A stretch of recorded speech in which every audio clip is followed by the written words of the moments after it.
L'attention, ce n'est qu'une composante de la concentration, c'est cette composante perceptive. Donc c'est le P.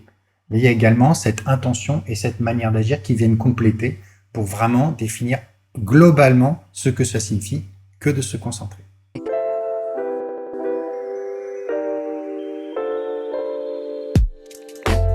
Bienvenue dans cette série de vidéos sur l'attention et la concentration. Je suis Jean-Philippe Lachaud et j'aimerais revenir dans cette vidéo avec vous sur le concept de PIM, ce que j'ai appelé PIM, perception, intention, manière d'agir, les modes d'emploi pour se concentrer. Et pour ça, je vais prendre un exemple tout simple, en espérant ne pas faire de bêtises.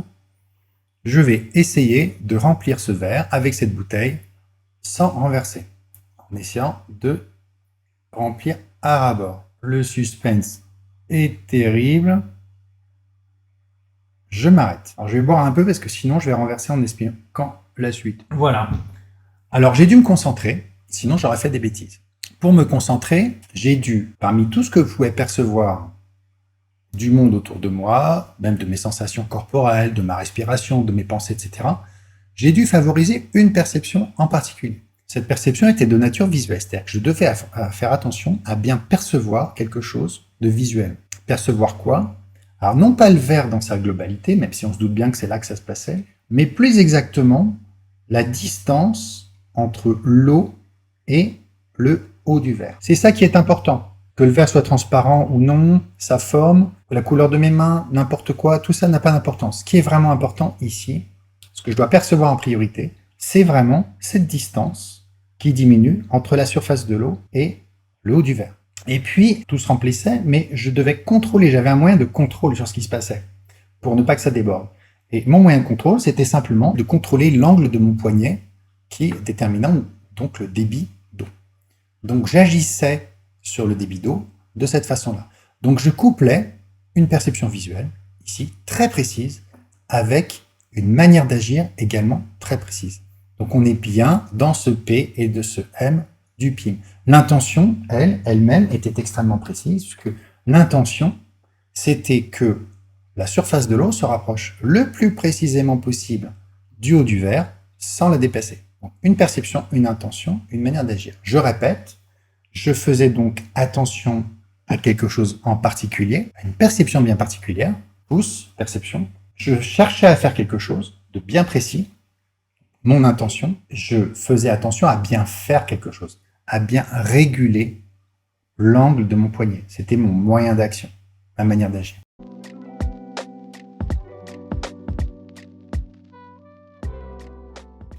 Donc, on voit ces trois composantes.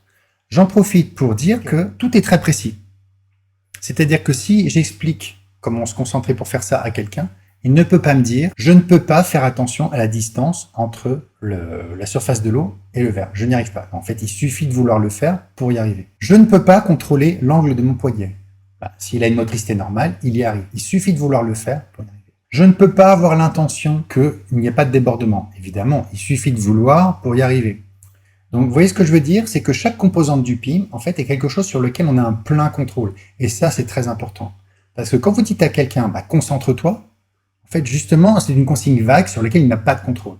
Donc, l'idée du PIM, c'est de ramener en fait, cette consigne vague de se concentrer à des consignes beaucoup plus précises sur lesquelles la personne a un plein contrôle. Il n'y a pas de risque d'échec. Alors, j'en profite par exemple pour dire que la manière d'agir, dans ce cas-là, ce n'est pas de remplir à ras-bord sans dépasser. Ce n'est pas une manière d'agir, parce que c'est pas quelque chose que je peux décider de faire avec l'assurance d'y arriver.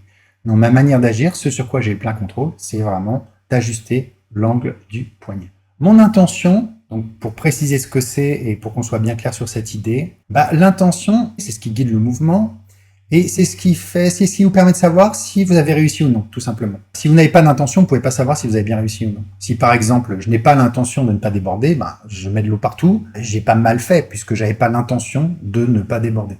Donc l'intention, c'est le guide en fait qui vous dit oui, ce que vous êtes en train de faire est bien ou n'est pas bien. C'est ce qui permet de hiérarchiser ce que vous êtes en train de faire et d'évaluer la qualité de ce que vous êtes en train de faire par rapport toujours à une intention. On voit bien qu'il n'y a pas de concentration possible sans intention. Il y aura toujours une intention qui guide la concentration. Ceci étant dit, j'ajoute également que vous voyez que certes, j'étais en train de verser l'eau avec la bouteille, je m'appliquais à contrôler l'angle de mon poignet, mais évidemment aussi, je faisais attention à ne pas bouger dans tous les sens. Enfin, c'est-à-dire que je ne bougeais pas, je restais stable. Ce n'est pas parce que vous avez une manière d'agir que vous privilégiez, sur laquelle vous exercez votre plein contrôle, qui était ici vraiment ce que je veille à bien faire, c'est vraiment bien contrôler l'angle de la bouteille, que en parallèle, de façon automatique, vous n'êtes pas en train d'ajuster d'autres choses. Tout ça se fait de façon parfaitement automatique et n'interfère pas avec votre PIM principal. Donc le PIM, vraiment, va désigner ce à quoi vous faites attention en priorité, la perception que vous privilégiez, la manière d'agir que vous privilégiez. Vous allez avoir plein de choses que vous faites automatiquement par ailleurs. Vous allez aussi remarquer automatiquement que l'eau, elle est transparente. Ça ne pose aucun souci. La perception que vous privilégiez, ce n'est pas la transparence de l'eau, c'est vraiment la distance par rapport à la surface. Alors, on pourrait imaginer que, en plus de ça, j'ai des difficultés à stabiliser la position de la bouteille parce que je tremble, etc. Dans ce cas-là, je serai dans une situation beaucoup plus compliquée parce que je devrais non seulement m'appliquer à bien contrôler l'angle du poignet, mais également sa position. Donc finalement, je pourrais assez facilement me retrouver dans ce cas de handicap avec 2 PIM en même temps. Et là, je serai en difficulté puisque je serai dans une situation de multitâche où probablement, en m'appliquant à bien faire une chose, je ferai moins bien une autre. Donc un conflit entre ces intentions et ces 2 PIM. Si vous voulez vous amuser, il y a plein d'autres exemples que vous pouvez utiliser. Il y en a un que j'aime bien. Vous prenez vos clés et au moment de les mettre dans la serrure, vous essayez de le faire du premier coup, de faire rentrer directement la clé dans la serrure. Donc là, quel serait le PIM pour ça? Qu'est-ce qu'il faut bien percevoir? Il faut bien percevoir la position de la clé, son angle, par rapport à la serrure. Évidemment, vous pouvez faire attention au son dans la pièce, il y a plein d'autres choses à vous penser, mais ça ne va pas vous aider. Ce que vous devez percevoir en priorité, c'est vraiment ça, c'est visuel, et c'est vraiment la position relative de ces 2 objets avec leur angle. Donc toute votre attention va être là-dessus. Et puis, ce que vous contrôlez, vous pouvez contrôler la position de vos épaules, vous pouvez agir avec votre voix, etc. en criant, mais ça n'a aucun intérêt. La manière d'agir qu'il faut privilégier, ce que vous devez contrôler, votre moyen de contrôle pour que tout se passe bien, ça va être au niveau du contrôle, donc de la motricité, des déplacements de votre main et de votre poignet, une fois encore. Voilà, et puis l'intention, elle est claire, puisque c'est d'arriver pile poil dans la serrure. Donc vous voyez que vous pouvez comme ça vous amuser à chercher des PIM pour plein de choses que vous faites dans la vie de tous les jours, surtout si c'est des petites choses qui parfois vous posent problème.